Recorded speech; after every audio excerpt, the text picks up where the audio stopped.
Good evening, everybody. Welcome to All Around Episode 7, DMV Live at Dematha, Session 1. Wilson Tarpe Jr. joined as always by Cardell Dudley, the creator of the All Around. You guys also know him for Finest Magazine. So, Cardell, I know it feels great to be back in the gym. Let everybody know what gym you were in and why, and we'll get to this. I was at Dematha over the weekend, specifically Saturday. It was the first DMV live session in 2 years. Obviously, we know COVID shut everything down last year, so including high school seasons for a lot of these kids. So this is honestly probably their first time being back in front of pretty much any coach you can name in the country, regardless of the level, since 2019, if they were playing then. You know what I mean? Depends on where they were. If they just now getting to high school or whatnot. It's been a while, year and a half. It's almost 2 years. And the kids showed that they were eager to get after it. They competed, they played hard, they were coachable, and they left it all on the floor. Before I begin, I want to just say thanks to Mark Stern from Capitol Hoops for allowing me to come through, do my thing scouting and covering the event. They always been solid with me over the years. Let's get to it. The standouts from Saturday. First up is Favour, 6'10", big. Bishop McNamara, senior class of 2022. I've spoken on him before. It's nothing new. His offensive game has improved a little bit since last summer, but the main thing for him, he just happened to be one of the premier rim protectors in all the high school basketball. He averaged 5.5 blocks during the DMV live session. Yes, 5.5 blocks. He don't play around that rim. If you drive, you better go strong because he's somewhere lurking. And even if you drive strong, you still might not get the job done. He's that elite of a rim protector and rebounder as well as on the ball. His motor is what set him apart, man. It helps him overcome a lot of limitations offensively at this stage of his game. He has a soft touch. He has room to grow offensively. I'll just say that, and it's just gonna take time for him, with the work and development. But he could easily be a double guy, somebody that can hit enough shots to keep you honest from the perimeter. The one thing he does well that I love is he crashes the offensive boards, and that's how he's able to put points on the board and hurt you. If you get a 4 offensive rebounds he put back, that's 8 points just off a hustle play. And that hurts any team. He scores and slips to the basket from setting screens, running the floor, and lob plays. Like I said, he's relentless crashing ball, especially,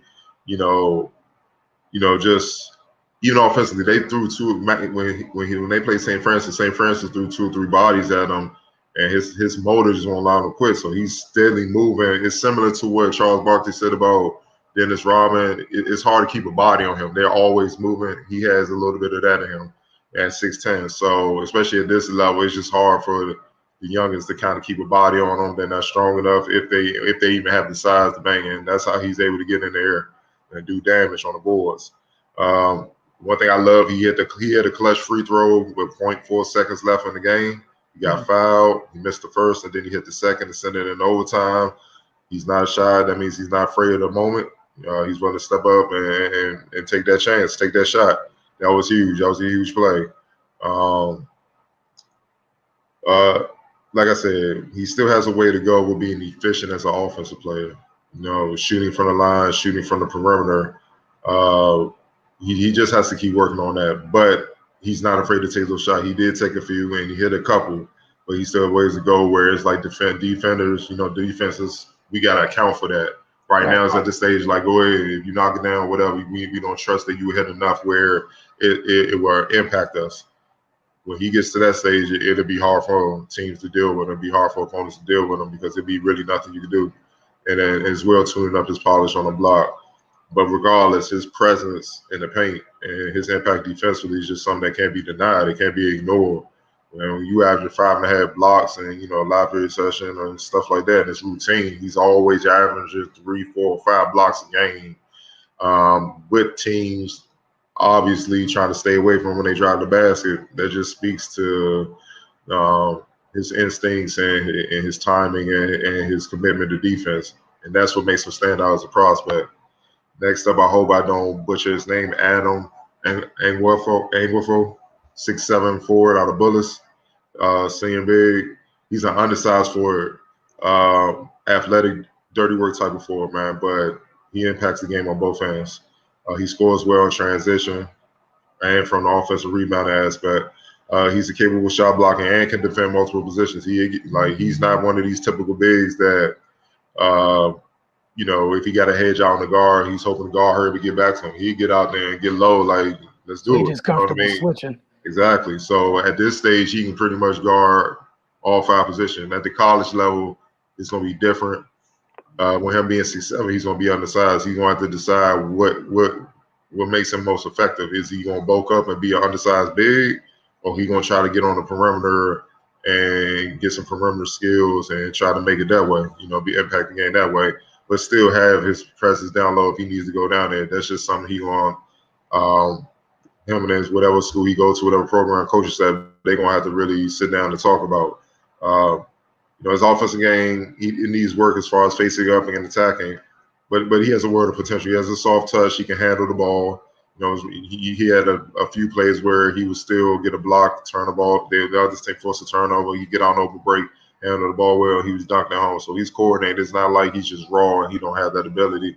It's just a matter of working there on it and applying it to the game where his perimeter game expands to where he can at least be a 2-level scorer. Then eventually a 3-level and improve from the free throw line.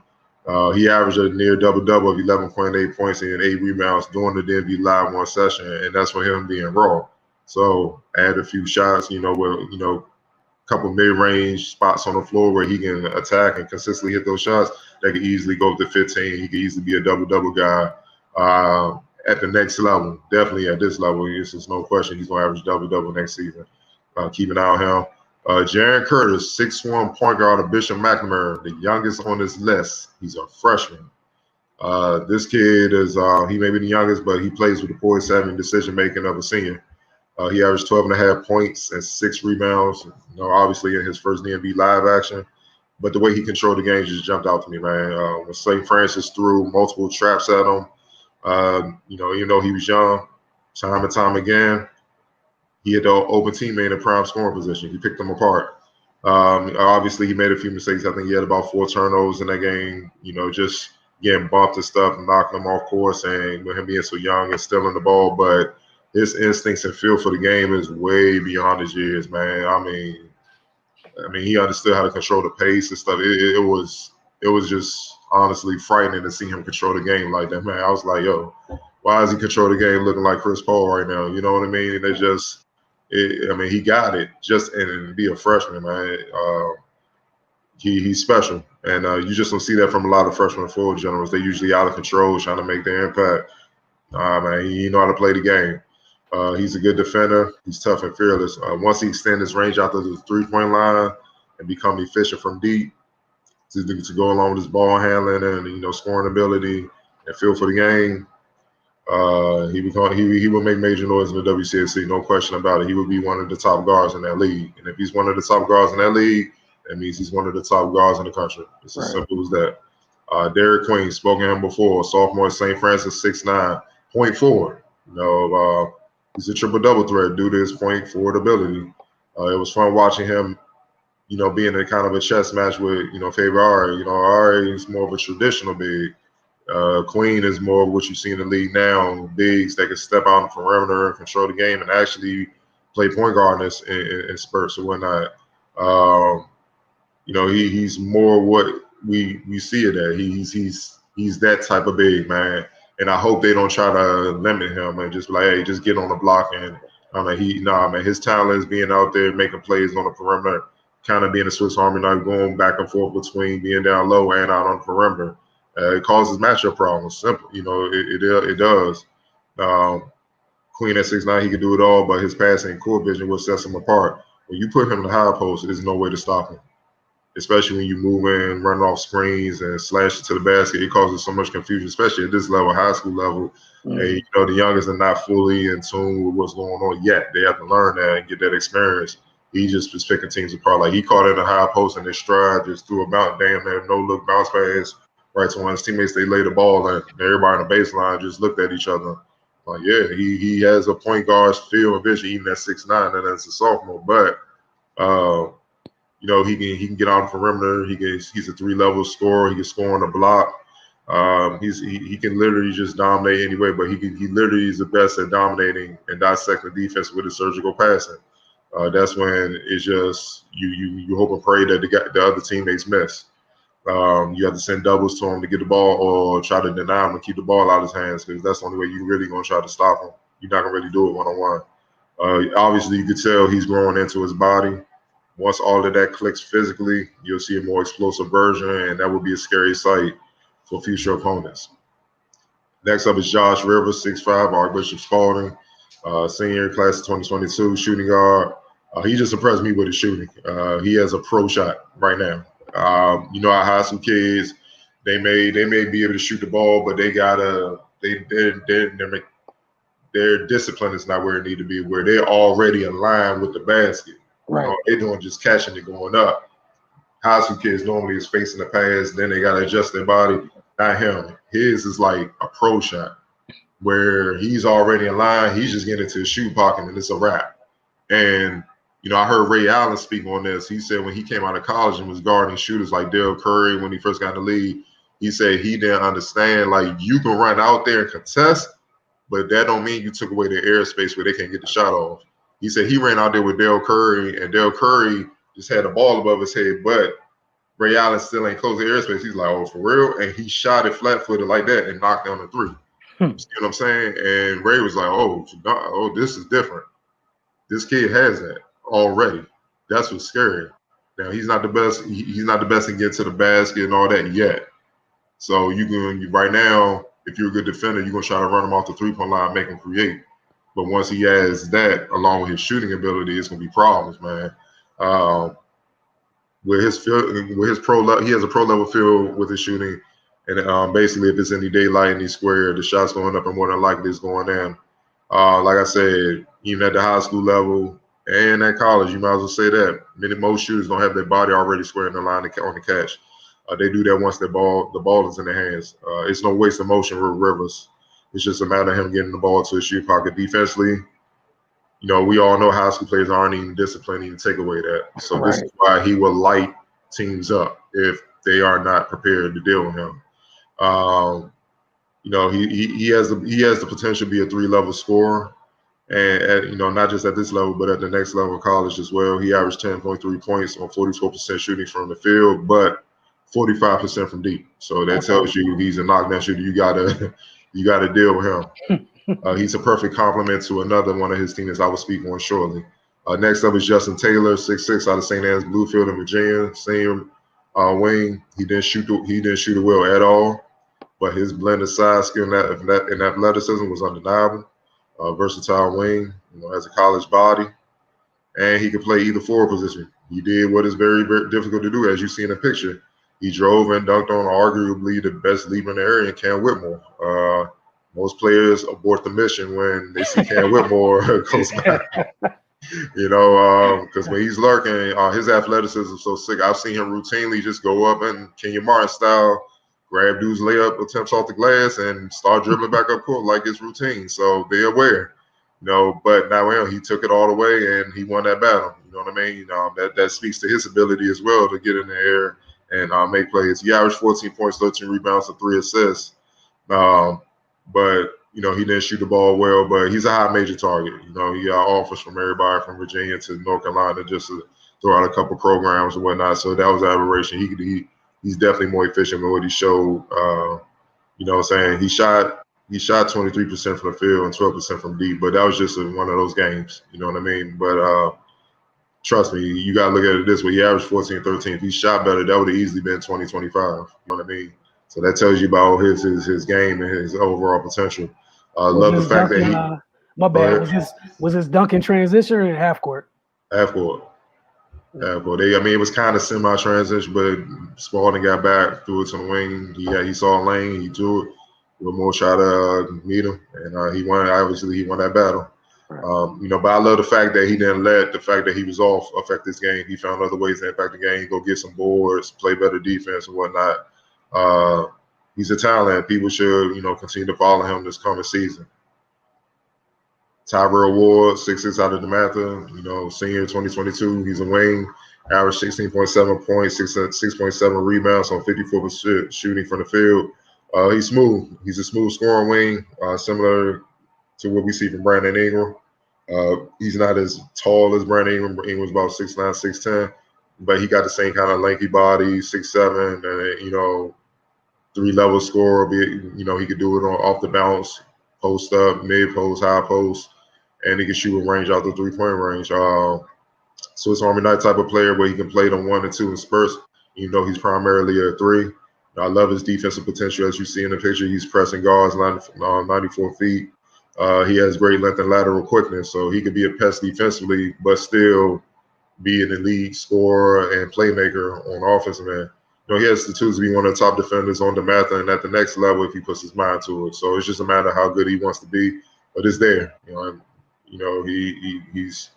He's definitely a mid to high major prospect, man. He can definitely be on change the program. Last but not least, Cam Whitmore, 6'6" Archbishop Spalding, senior, wing. He's just dominant, man. He ready for college, man. It looks boring to him. He averaged 29 points, 10 rebounds, and 1.3 blocks on 69% shooting from the field, 52% shooting from 3, and 76% shooting from the free throw line. Yeah. Hold on. Wind that back. Yeah. All right, so 29 points. Yep. All 10 right. rebounds. 10 rebounds. Okay. 1.3 blocks. All right. 69% shooting from the field. 69% shooting from the floor. Okay. And then 52% shooting from deep. And 76% shooting from the free throw line. But here's the kicker. He's not even known as a great shooter yet. So because he has the ability, because his leaping ability, he puts a hell of an arc on the ball. So he gives himself a chance. And sometimes he fades to the left. Okay. And normally, I don't know for him personally, but normally you see that with players when they broke something before and they overcompensated. So they learn to overcompensate by shooting a certain way. They lean, right. They favor one side more when they jump and stuff. But I don't know if that happened to him, but that's what you normally see. You just growing up seeing kids, teammates and stuff that broke their leg. That's what happens. But when he's square and he just jumps straight up and he's in line and square to the basket and shoot that with that arc, it's money. He just got to be more disciplined shooting it that way. But yeah, the fact that he added a 3-ball now, because I just saw him last summer, he was struggling from there. He had hit a couple, but it wasn't consistent enough where you got to worry about it. Yeah, he was obviously 52%. He was consistent. With that, it's nothing you can do because he don't just have NBA athleticism. He has like NBA winning dunk contest athleticism. I mean, it's sick, man. Like my man, look, the opponent, I forgot to take the opponent shot a jumper, and he was standing flat-footed. It missed, it bounced up. He jumped off the vertical and was above the square and grabbed the rebound and just started dribbling. Like I don't think he's an insane athlete, man. Insane, like it's stupid. And he's 6'6", so obviously he will have to be a wing at the next level. And definitely with his athleticism, he's gonna have pro eyes on him, which he should already have. But he could play bigger than what he is, but he's a wing. But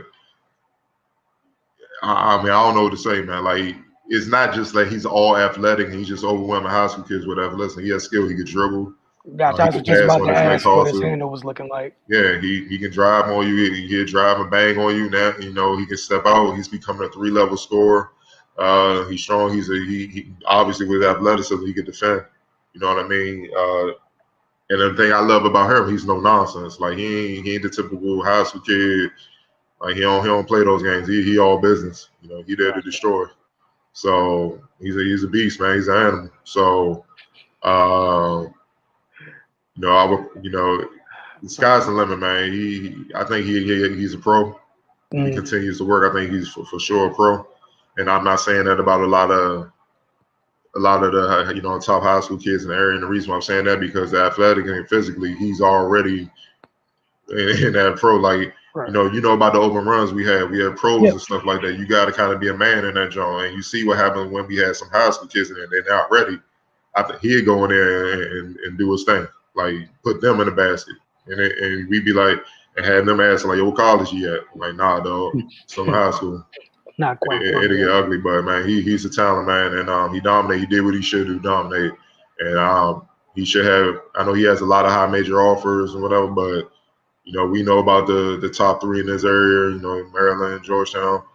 Truth be told, unless he just wants to, he shouldn't even make it out there. They should be targeting him as priority because he's a game changer, man. But sky's the limit for this kid, man. I love his game, I love his talent, and I know he's gonna do great things this season and beyond.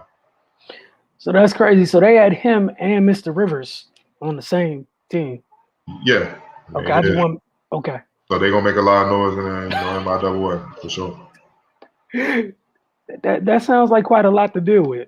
And he lives around the corner from me. Well, not he don't live, but Archbishop Spalding is around the corner from me. He's not far, like 5 minutes. So I plan on trying to cover their games this season, man, to see how it goes, dog. Because he's one of my favorite players to watch. I love athletic wings as long as they can do a lot of things, man. Because I mean, they impact the game. They impact the game in so many ways. You got to have a couple on your team, or you don't have a chance. I like from what you were saying, it seems like the athleticism is just a really nice cherry on top of all the stuff that he brings to the table.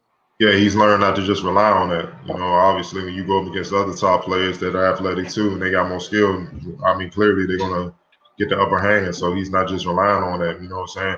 I still think he has more room to grow. I'm trying to think of like an NBA comparison, man, but it's tough. You know what I mean?